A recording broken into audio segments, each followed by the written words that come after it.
Hello, good morning everyone. Selamat pagi semuanya. Apa kabar semuanya? Sehat kan?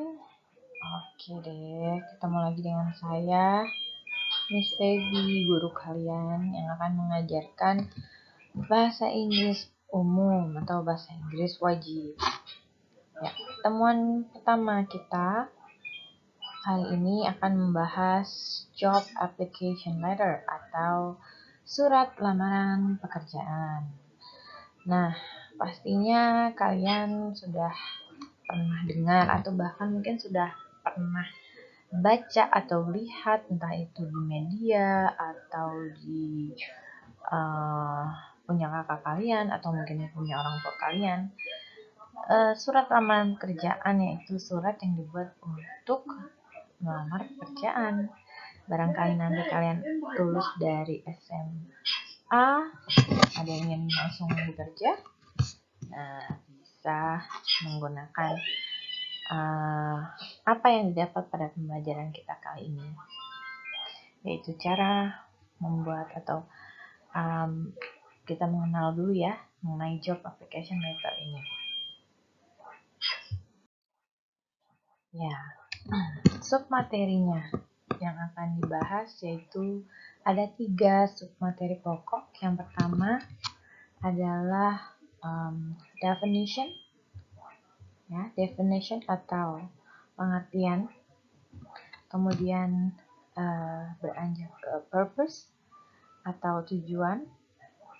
Lalu yang terakhir yaitu struktur, ya, structure atau struktur dari job application letter. Ya, writing a standout cover letter, menulis atau membuat application letter yang standout atau menarik, ya, menarik perhatian. Ini cover letter, perlu diketahui cover letter adalah nama lain dari application letter, ya. Cover letter itu nama lain dari application letter. Oke. Beranjak ke pengertian, ya. Jadi apa sih job application letter itu? Job application letter menurut Cambridge Dictionary atau kamus Cambridge, ya. Menurut kamus Cambridge, application letter is a letter that you write to a company when you are applying for a job, ya. If you see those printed in blue, yang dipercetak biru ini adalah arti di dalam bahasa Inggrisnya, ya. Application letter is a letter that you write to a company when you are applying for a job. Oke, atau surat lamaran pekerjaan adalah surat yang kamu tulis untuk perusahaan ketika kamu melamar sebuah pekerjaan, ya. Nah, surat tersebut biasanya ditujukan untuk bagian personalia atau human research and development.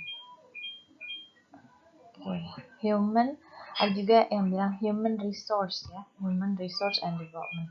Nah, melalui application letter atau yang biasa disebut cover letter, pihak perusahaan akan tahu tentang identitas kamu, kemudian kualifikasi kamu. Kualifikasi itu adalah kemampuan. Oke, kemampuan kamu, kebiasaan kamu, skill kamu, serta posisi yang ingin kamu lamar. Nah, biasanya cover letter atau surat lamaran ini disertakan dengan resume atau CV, ya, atau riwayat hidup. Nah, untuk memberikan detail tentang kemampuan dan pengalaman kamu. Oke. Nah, ini adalah 2 contoh dari application letter dalam bahasa Inggris atau surat lamaran pekerjaan. Ini bisa dilihat di sini mungkin lebih kompleks, ya, lebih lengkap. Di sini ada alamat lengkapnya dari si penulis, kemudian ada tanggal, lalu alamat lengkap tujuannya yang dituju.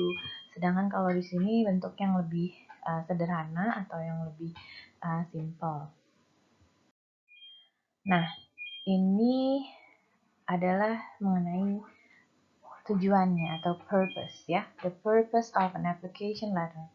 Menurut Colorado State University, nah, and then you can find the ones printed in blue.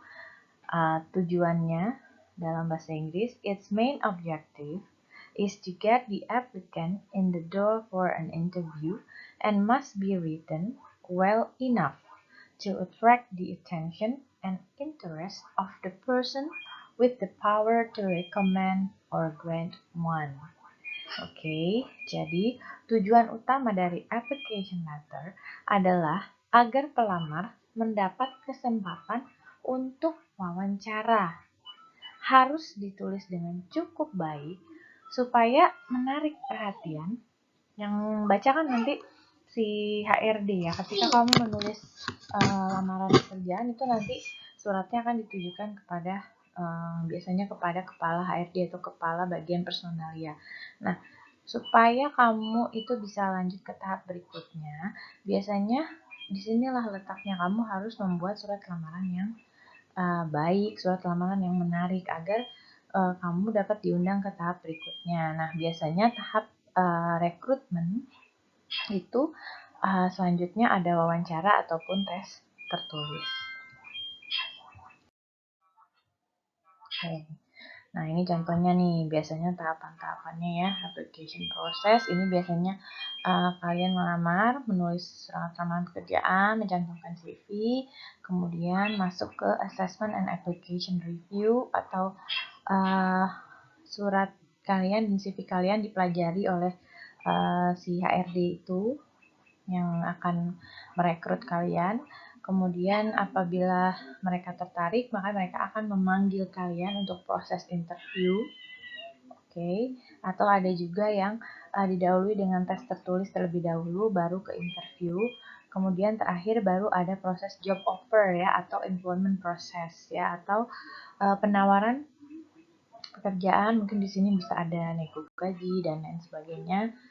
Nah, nanti bisa juga ada yang tanda tangan kontrak apabila pekerjaannya bersifat sementara. Oke, kemudian masuk ke structure.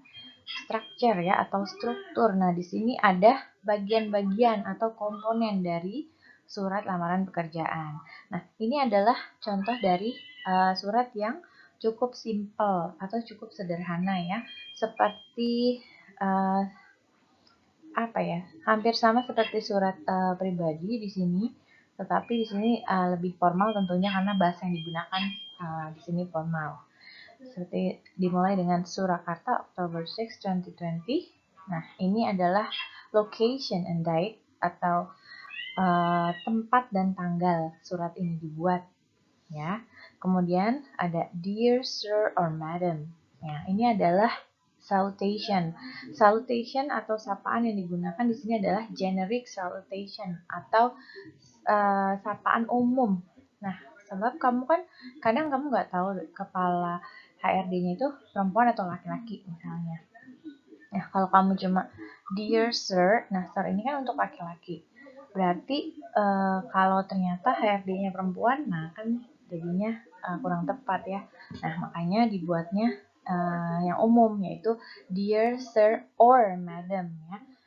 Yang terhormat Bapak atau Ibu ya. Jadi kamu di sini tidak mengatakan secara spesifik itu Ibu atau Bapak. Nah, kemudian masuk ke body ya, body atau isi surat. Nah, 3 paragraf yang di sini adalah merupakan isi surat dari surat lamaran pekerjaan. Maka inilah yang paling penting ya dalam sebuah surat lamaran pekerjaan. Nah, nanti kamu pelajari apa saja sih kira-kira isi dari surat lamaran pekerjaan. Kemudian ada closing atau penutup. Oke. Lalu yang terakhir di sini ada nama kalian dan biasanya disertai oleh signature atau tanda tangan ya, tanda tangan dan nama lengkap. Nah, ini contoh yang kedua ya, contoh surat yang lebih kompleks ya atau yang lebih formal lagi. Di sini dipisah ya antara location dan date. Paling atas di sini ada location atau alamat dari si pelamarnya, pembuat suratnya. Di sini ada 32 Bay State Road, Boston, gitu ya. MA 022151903. Nah, ini adalah alamat lengkap dari si pelamar. Nah, kemudian ada date, tanggal, bulan, tahun, dan dari si surat ini dibuat, kapan suratnya dibuat. Kemudian ada addressee and his or her address ya. Addressee adalah penerima surat. Jadi kepada siapa surat itu ditujukan. Nah, di sini kita bisa lihat addressee-nya adalah Mr. David White. Nah, berarti Mr. David White ini adalah bisa jadi kepala HRD-nya atau mungkin direktur perusahaannya. Nah, ini pokoknya orang yang kamu tuju, orang yang ingin kamu supaya dia baca surat lamaran kamu. Kemudian diikuti oleh his or her address, ya, alamat lengkap dari si Mr. David ini. Nah, kemudian ada salutation, sapaan, sama ya. Nah, karena kalau ini kamu sudah tahu siapa yang dituju, maka di sini salutation-nya bisa lebih spesifik. Sapaannya langsung ya, Dear Mr. White. Nah, kenapa White? Karena ini nama belakang. Ya, biasanya kalau Western itu orang Barat ya, kita manggilnya jangan nama depannya, tapi nama belakangnya supaya lebih formal, karena kita belum kenal. Nah, kemudian ini masuk ke body ya, body paragraph, isinya. Nah, di sini kamu ungkapkan kamu mau melamar jadi apa, background kamu apa, pengalaman kamu. Nah, ini bisa kamu utarakan di sini. Lalu ada closing, sama ya, penutup.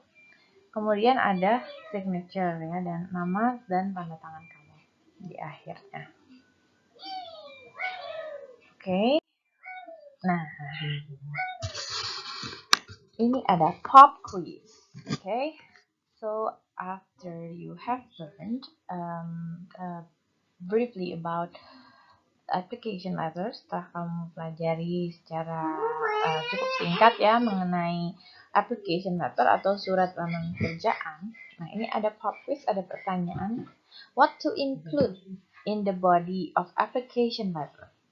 Pertanyaan dari saya adalah apa saja sih yang harus kalian buat, yang kalian cakup, yang kalian cantumkan pada bagian isi surat lamaran pekerjaan.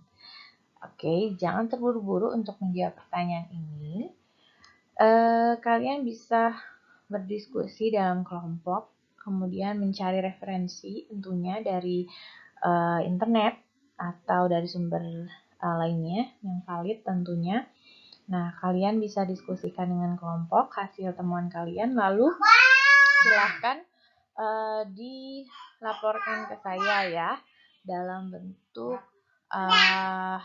bisa diketik di komputer atau bisa juga ditulis yang rapi di lembar kertas. Nanti silahkan di scan dan akan di upload tentunya. Nanti akan diinfokan lebih lanjut mengenai teknis dari pengumpulan hasil kerja kelompok ini. Oke, sekian untuk kali ini. Sampai ketemu lagi di pertemuan berikutnya. Oke, Assalamualaikum warahmatullahi wabarakatuh.